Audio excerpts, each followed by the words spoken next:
واقعات سننے کے لیے اس چینل کو سبسکرائب کریں۔ ایک دفعہ نبی کریم صلی اللہ علیہ وآلہ وسلم اور حضرت عائشہ رضی اللہ تعالیٰ عنہ کے درمیان ناراضگی ہو گئی۔ یوں ہوا کہ ایک دفعہ آپ صلی اللہ علیہ وآلہ وسلم حضرت عائشہ رضی اللہ تعالیٰ عنہ کے پاس آئے اور کھانا طلب کیا۔ حضرت عائشہ رضی اللہ تعالیٰ عنہ نے جواب دیا کہ آپ نے جہاں رات بسر کی ہے وہی کھانا کھا لیا ہوتا۔ یہ بات حضور پر ناگوار گزری۔ آپ صلی اللہ علیہ وآلہ وسلم باہر تشریف لے جانے لگے تو حضرت عائشہ رضی اللہ تعالیٰ عنہ نے آپ کا دامن پکڑا۔ آپ جھٹک کر باہر تشریف لے آئے۔ حضرت عائشہ رضی اللہ تعالیٰ عنہ کو سخت ندامت ہوئی۔ آپ رونے لگی اور چادر سر پر اوڑھ کر سجدے میں گر پڑی۔ سجدے میں آپ رضی اللہ تعالیٰ عنہ نے رو کر کہا، الہی تیری سوا کون ہے جو میری سفارش کرے۔ حضور صلی اللہ علیہ وآلہ وسلم مسجد میں داخل ہونے والے تھے۔ حضرت جبرائیل علیہ السلام حاضر ہوئے۔ آپ صلی اللہ علیہ وآلہ وسلم کا دایاں پاؤں مسجد کے اندر اور بایاں پاؤں ابھی باہر ہی تھا کہ حضرت جبرائیل علیہ السلام نے کہا کہ آپ مسجد میں داخل نہیں ہوں گے۔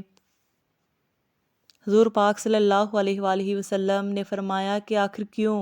حضرت جبرائیل علیہ السلام نے فرمایا کہ اللہ فرما رہا ہے کہ میری بندی مٹی پر گری سجدے کر رہی ہے، تو جب تک آپ ان کی دلجوئی نہیں کریں گے مسجد میں داخل نہیں ہوں گے۔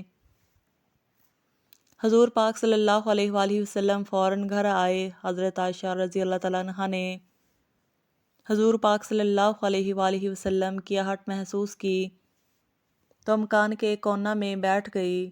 حضرت محمد صلی اللہ علیہ وآلہ وسلم بھی چارپائی پر بیٹھ گئے۔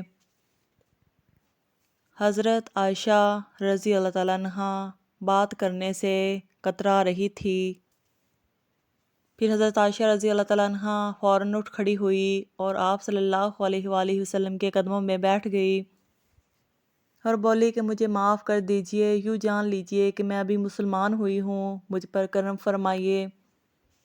یہ سن کر نبی کریم صلی اللہ علیہ وآلہ وسلم مسکرائے اور راضی ہو گئے۔ حضرت جبرائیل علیہ السلام جنت سے حلوے کا طبق لے کر پھر حاضر ہو گئے اور کہا کہ خدا نے فرمایا ہے، صلح ہم نے کرائی ہے اور مٹھائی بھی ہمارے ذمہ ہے، لیجئے تناول فرمائیے۔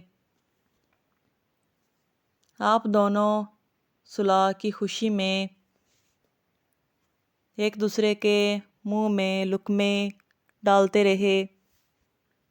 صرف 2 لقمے باقی رہ گئے تھے کہ دروازے پر دستک ہوئی۔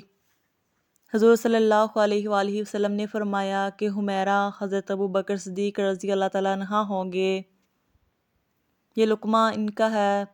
حضرت ابو بکر صدیق رضی اللہ تعالیٰ عنہ حاضر ہوئے تو آپ صلی اللہ علیہ وآلہ وسلم نے فرمایا کہ ہم دونوں میں ناراضگی ہو گئی تھی، اللہ تعالیٰ نے صلح کرائی ہے، جنت سے شرینی بھیجی ہے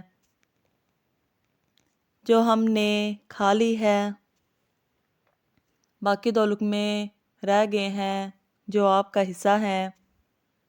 حضرت ابو بکر صدیق رضی اللہ تعالیٰ عنہ نے لے کر ایک لقمہ حضرت محمد صلی اللہ علیہ وآلہ وسلم کے منہ میں اور ایک لقمہ حضرت عائشہ کے منہ میں ڈالا اور کہا، میری زندگی تو آپ دونوں کی خوشیوں میں ہے۔